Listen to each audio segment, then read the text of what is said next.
बिस्मिल्लाहिर्रहमानिर्रहीम। मोहम्मद इमरान इलाहाबाद से सलाम करने के बाद सवाल करते हैं, कामयाब माह रमजान गुजारने के लिए हमें क्या तैयारी करना चाहिए? आपका सवाल मुस्तनद और मुस्तदल जवाब। इस वीडियो में माह रमजान को कामयाब बनाने के लिए 6 पॉइंट्स बयान किए जाएंगे। इस वीडियो के बारे में अपनी राय, अपनी व्यूज को कमेंट बॉक्स में जरूर लिखें। माह रमजान की तैयारी से पहले आए हम खुद तैयारी की अहमियत समझें। मौला कायनात अमीरुल मोमिनीन अलैहिस्सलाम फरमाते हैं, जो कोई प्लानिंग करने से चूक जाता है तो वो अपनी नाबूदी को नजदीक कर लेता है। या इंग्लिश में फेमस कहावत है, those who fail to plan actually plan to fail. माह रमजान की तैयारी यानी कामयाब माह रमजान गुजारने के लिए सही गोल और सही प्लानिंग की जरूरत है। 1. Goal setting. इंसान और जानवर में फर्क ये है कि इंसान अपने हर काम को शऊर, इरादे, हदफ और मकसद के मुताबिक अंजाम देता है, जबकि जानवर सिर्फ गरीजे के मुताबिक यानी अपनी नेचुरल नीड्स के मुताबिक अमल को अंजाम देता है। माह रमजान का गोल क्या है? खुदा ने कुरान मजीद में माह रमजान के गोल को बयान किया है। ऐ लोगों, रोजा तुम पर पहले की कौमों की तरह वाजिब कर दिया गया है ताकि शायद तुम मुत्तकी हो जाओ। यानी खुदा ने माह रमजान के गोल को तकवा करार दिया है। यानी वेट लॉस, नए पकवान और शो ऑफ माह रमजान का गोल नहीं है। तकवा के साथ एक और इम्पोर्टेंट फैक्टर इखलास है, यानी सिंसियरिटी अपने तमाम एक्शंस में। अमीरुल मोमिनीन हजरत अली अलैहिस्सलाम फरमाते हैं, तकवा और इखलास दो ऐसी सिफतें हैं जिनके बगैर परवरदिगार कोई भी अमल कबूल नहीं करता। वहीं एक दूसरी हदीस में आप फरमाते हैं, परवरदिगार ने रोजों को वाजिब किया है ताकि उसके जरिए बंदों के इखलास को आजमाया जाए। इखलास यानी अपने अमल को सिर्फ और सिर्फ अल्लाह की खुशनुदी के लिए अंजाम देना। 2. अज़्म इरादा। माह रमजान के मकसद को खुदा ने खुद आयत में फरमाया है, लअल्लकुम तत्तकून, यानी शायद तुम मुत्तकी हो जाओ। यानी हर इंसान जो रोजा रखेगा जरूरी नहीं है कि वो अपने मकसद तक पहुंचे।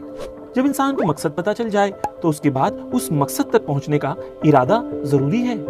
इमाम खुमैनी के अखलाक के उस्ताद हजरत आयतुल्लाह जवाद मलिकी तबरेजी रोजेदारों को उनके इरादों की बुनियाद पे 3 हिस्सों में तकसीम करते हैं। पहला, आम लोगों का रोजा। दूसरा, खास लोगों का रोजा। तीसरा, सबसे खास लोगों का रोजा। ये किताब इंग्लिश में अवेलेबल है, जिसकी लिंक डिस्क्रिप्शन में है। The journey of a mistake. आम लोगों का रोजा, ये वो रोजेदार हैं जो भूखे और प्यासे रहते हैं और साथ में तमाम अहकाम पर अमल करते हैं। खास लोगों का रोजा, ये वो रोजेदार हैं जो खाने पीने की चीजों से परहेज करते हैं और साथ ही अपने जिस्म के तमाम बॉडी पार्ट्स का भी रोजा रखते हैं, यानी बदन के हर हिस्से को हराम से महफूज रखते हैं। जैसे आंखों का रोजा ये है कि नामहरम और हराम चीजों को ना देखा जाए। तीसरा लेवल और सबसे हायर लेवल सबसे खास लोगों का रोजा है। ये वो रोजेदार हैं जो अहकाम रोजा पर अमल करते हैं, जो अपने बदन को हराम से महफूज रखते हैं और हर उस चीज से परहेज करते हैं जो उन्हें अल्लाह की याद यानी जिक्र खुदा से दूर कर दे, यानी रोजे की हालत में हमेशा खुदा को याद करते हैं। अगर हम इमेजिन करें कि सारे रोजेदार एक ट्रायंगल की शक्ल में हों, सबसे नीचे ज्यादातर रोजेदार अफराद होंगे जो इरादे के एतबार से सबसे कमजोर होंगे। उससे ऊपर खास लोग होंगे जिनका इरादा उनसे मजबूत होगा। लेकिन पीक पर यानी सबसे ऊंचाई पर रसूल अकरम हजरत मोहम्मद सल्लल्लाहु अलैहि वसल्लम और अहले बैत अलैहिस्सलाम होंगे। उनसे करीब वही रोजेदार हो सकेंगे जिनका इरादा सबसे ज्यादा मजबूत होगा। मौला कायनात फरमाते हैं, अजमत और बुजुर्गी बुलंद हिम्मत और इरादे का नतीजा है। यानी अगर चाहते हैं कि सबसे बेहतर माह रमजान गुजरे तो उसके लिए सबसे पहले सही गोल बनाएं और उसके बाद बुलंद हिम्मत और बुलंद इरादे के साथ उस गोल तक पहुंचने के लिए कोशिश करें। 3. एम हाई, यानी हर इंसान अपने हालात को समझते हुए अपने लिए हायर गोल सेट करने की कोशिश करे। अमीरुल मोमिनीन हजरत अली अलैहिस्सलाम फरमाते हैं, अगर किसी चीज को चाह रहे हो तो बुलंद हिम्मत और इरादे के साथ आगे बढ़ो। यानी हमेशा अल्लाह की जात की मदद पर भरोसा रखते हुए इंसान को हमेशा हायर गोल सेट करने की कोशिश करनी चाहिए। चौथा पॉइंट, एनालिसिस या तहलील। अपने आप से सवाल करें कि पिछले साल के माह रमजान और इस साल तक के माह रमजान के स्पिरिचुअल सफर में हमने कितना प्रोग्रेस किया। हमारी स्पिरिचुअल स्टेट या लास्ट ईयर जैसी है, या हमने डिक्लाइन किया है या हमने प्रोग्रेस किया है। अगर हमने प्रोग्रेस नहीं किया है तो ये दोनों सूरत में हमने लॉस किया है।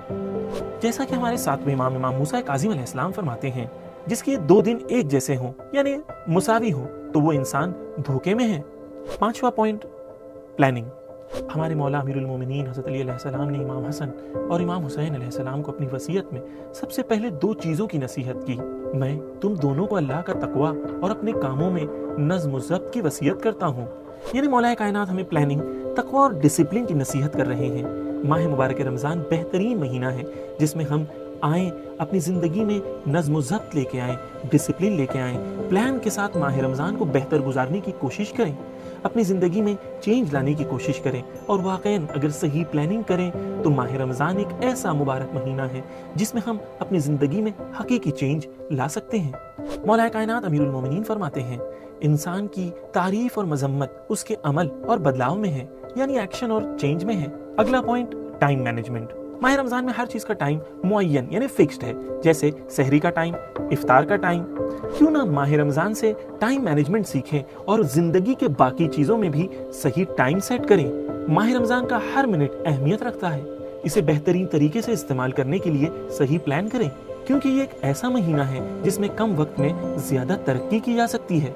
वक्त की अहमियत के सिलसिले में नबी करीम हज़रत मोहम्मद सल्लल्लाहु अलैहि वसल्लम फरमाते हैं, वक्त कभी पलट कर नहीं आता। अगला पॉइंट, कुरान से नज़दीक होने के लिए सही प्लान बनाएं। जैसा कि रिवायत में है कि माह रमज़ान कुरान की बहार है, और जैसा कि कुरान मजीद में जिक्र हुआ है कि रसूल ने कहा कि मेरी उम्मत ने कुरान को तन्हा छोड़ दिया है। अगर आप चाहते हैं कि कुरान मजीद से बेहतरीन तरीके से माह रमज़ान में फ़ायदा उठाएं, इस सिलसिले में सबील मीडिया का सब चैनल सबील कुरान आपके लिए बहुत मददगार हो सकता है। इस चैनल पर कुरान के हर पारे की तिलावत सिर्फ तकरीबन 30 मिनट में हर रोज पेश की जाएंगी, और कुरान के हर पारे का उर्दू तर्जुमा अल्लामा ज़ीशान हैदर जवादी साहब का तकरीबन 35 मिनट में हर रोज पेश किया जाएगा। तो आप कुरान की तिलावत भी कर सकते हैं और कुरान को समझ भी सकते हैं। एक और चीज ये है कि अगर आपको ये सवाल करना है कि माह रमज़ान कामयाबी से गुजरा या नहीं, तो उसके लिए हम खुद से ये सवाल कर सकते हैं कि हम कुरान मजीद से कितना करीब हुए। आज का अगला पॉइंट और आखिरी पॉइंट, कंट्रोल। अल्लाह सुब्हानहू व तआला ने एक ऐसा महीना रखा है जिसमें हम अपने तमाम हलाल डिजायर्स को, जैसे खाना पीना, फिजिकल नीड्स वगैरह, इनको सुबह से लेकर शाम तक हम रोक देते हैं ताकि हमारा कंट्रोल बढ़ सके, ताकि हम अपनी जिस्म की नीड से बाहर निकलें और अपनी हकीकी और असली जरूरत यानी अपनी नफ्स की तरफ ध्यान और तवज्जो दें। जैसा कि इमाम सादिक अलैहिस्सलाम अपनी नूरानी हदीस में फरमाते हैं, जब तुम रोजा रखो तो तुम्हारे कान, आंख, बाल और खाल यानी जिस्म के हर हिस्से का भी रोजा हो। ये तब मुमकिन है जबकि हमारी तवज्जो हमारे मकसद की तरफ फोकस्ड हो। तो माह रमज़ान खत्म होते होते ये सवाल करें कि हमने कितना कंट्रोल को हासिल किया है। हमें अपनी आंख, कान, जबान और दूसरे डिजायर्स पर कितना कंट्रोल है। कंट्रोल हर चीज पर, अपने वक्त और फैसले पर, सोशल मीडिया के इस्तेमाल पर। माह रमज़ान में हर उस चीज पर कंट्रोल हासिल करने की कोशिश करें जिन पर हम कंट्रोल करना चाह रहे थे लेकिन कंट्रोल नहीं कर पा रहे थे। कंक्लूजन के तौर पर हम आपके सामने कुछ चीजों को बयान करना चाहते हैं। माह रमज़ान को बेहतर बनाने के लिए सबसे पहली चीज जो हमने आपके सामने बयान करी कि वो ये है गोल सेटिंग का सही होना। दूसरी चीज, बुलंद हिम्मत और अज़्म इरादे के साथ आगे बढ़ना। बड़े गोल्स को अपने लिए मुअय्यन और तय करना। प्लानिंग और टाइम मैनेजमेंट को सही से अपनाना। कंट्रोल, अपने बॉडी पार्ट्स, ख्वाहिश और इरादों पर कंप्लीट कंट्रोल हासिल करने की कोशिश करना। इस वीडियो के सिलसिले में एक पोल रखा गया है, आपसे गुजारिश है कि इस पोल का जरूर जवाब दें। इस माह रमज़ान में सभी मीडिया की टीम को अपनी दुआओं में जरूर याद रखें। चैनल को सब्सक्राइब करना ना भूलें और अपनी फीडबैक कमेंट बॉक्स में जरूर लिखें। सभी मीडिया की रिसर्च टीम की तरफ से खुदा हाफिज और इल्तिमास दुआ।